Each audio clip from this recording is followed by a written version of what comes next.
ආයිබෝවන් Ghost House Productions audio කතාමාලාවට සාදරයෙන් පිළිගන්නවා. මේ සිද්ධිය සිද්ධ වුණේ මාතර මොරවක කියන ප්‍රදේශයේ. මේ පළාත රෑවෙද්දි හරි පාළුයි වෙන ප්‍රදේශ වගේ නෙවෙයි. සීතනෝන ඉන්න ඉසව්ව හරිම අද්භූත පළාතක්. හරිම මූසලයි. ඒ හින්දමද මන්දා සීතනෝනගේ පුතා එයාව බලන්න එන්නේ අවුරුද්දට සැරයයි. සීතනෝනගේ ගෙවල් වලට මීටර් 300ක් විතර දුරින් තමයි කමලා හිටියේ. සීතනෝනට ඕන දේවල් කමලා තමයි ගෙනල්ලා දෙන්නේ. සිංහල අවුරුද්දත් ලං වුණා. සීතනෝන කැමතිම කාලෙ තමයි අවුරුදු කාලේ. මොකද එයාගේ පුතා එයාව බලන්න එන්නේ අවුරුදු කාලෙට. සීතනෝන තනියම ගේ යස් කළාද? කමලා ඇහුවා.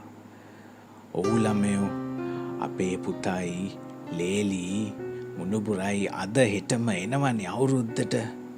මට නම් ඉස්පාසුවක් නෑ යාලා එනකම්. සීතනෝන කිව්වේ හරිම සතුටකින්. ඇයි නැන්දේ නැන්ද පුතා එක්ක ඉන්න යන්නේ නැත්තේ?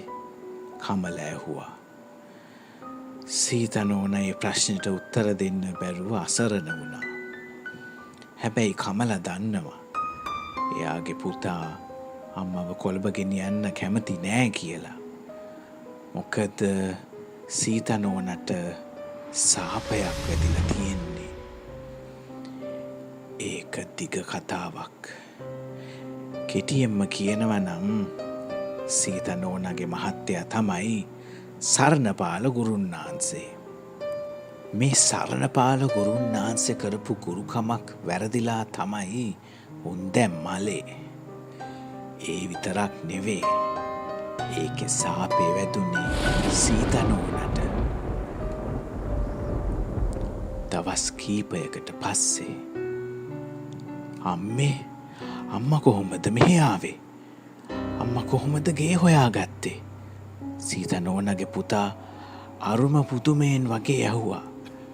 පුතාව දකින්න නැතුව මං පාළුවෙන් පුතේ හිටියේ.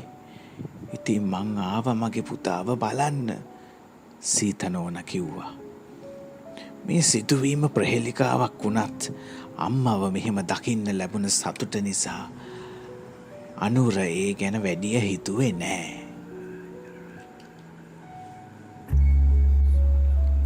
එදා පවුලේ අය හැමෝම සතුටින් දවස ගත කළා. අම්මා වෙනදට වඩා සතුටින් ජවයෙන් ඉන්න හැටි දැකලා අනුරට ගොඩාක් සතුටුයි. කට්ටියම කාලා බීලා අම්මට යාගේ කාමරේ පෙන්නුවා.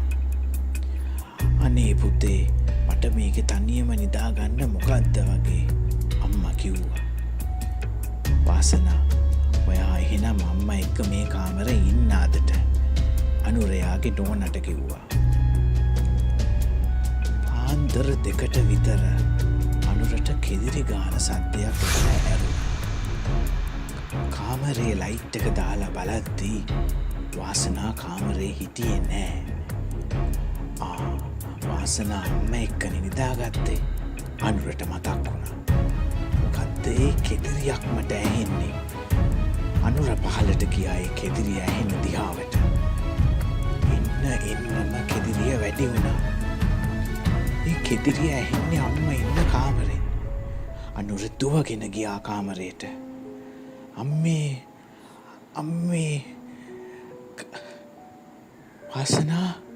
වාසනා ඇත්ත උඩ වාසනා ලේ විලක් මැද හිටියා. වාසනාගේ ඇඟ පුරාම හපාකෑම් සීරීම් ලකුණු. හැබැයි අම්මා කාමරේ හිටියේ නෑ. අනුරගේ හැම තැනම බලලා අනුරගේ පුතාගේ කාමරේට ගියා. අනේ දෙයියනේ, පුතේ. අනුරගේ පුතා හිටියෙත් ලේ විලක් මැද. එයාගේ ඇඟේත් හපාකෑම් සීරීම් ලකුණු. අනේ දෙයනේ මොනවද මේ වෙන්නේ? අනුරට මේ සිද්ධ වෙන කිසි දෙයක් හිතාගන්න බෑ. අනුර අවට ගෙවල් වලට ගිහින් කට්ටිය රැස් කරලා උදව් ඉල්ලුවා. උදේ වෙද්දී ඉස්පිරිතාලෙන් අනුරගේ නෝනගේ පුතාගේ මරණය අනුරට දැනුම් දුන්නා. අනුරට මේ කිසි දෙයක් හිතාගන්න බෑ. මෙයාලට මොකද වුනේ? කෝ අම්මා? අනුර කල්පනා කළා. එතකොටම අනුරගේ දුරකථනය නාද වුණා.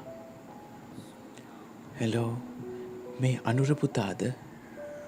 ඔව්, කවුද මේ? අනුර ඇහුවා. පුතේ, මම මේ කමලා නැන්ද කතා කරන්නේ. අනේ පුතේ, පුතාගේ නම්බරේ මම හොයලා දැන් තමයි මට හම්බ වුණේ. බලන්නකෝ පුතේ වෙලා තියෙන දේ. පුතාලගේ අම්මා ඊයේ අන්තරා වුණානේ.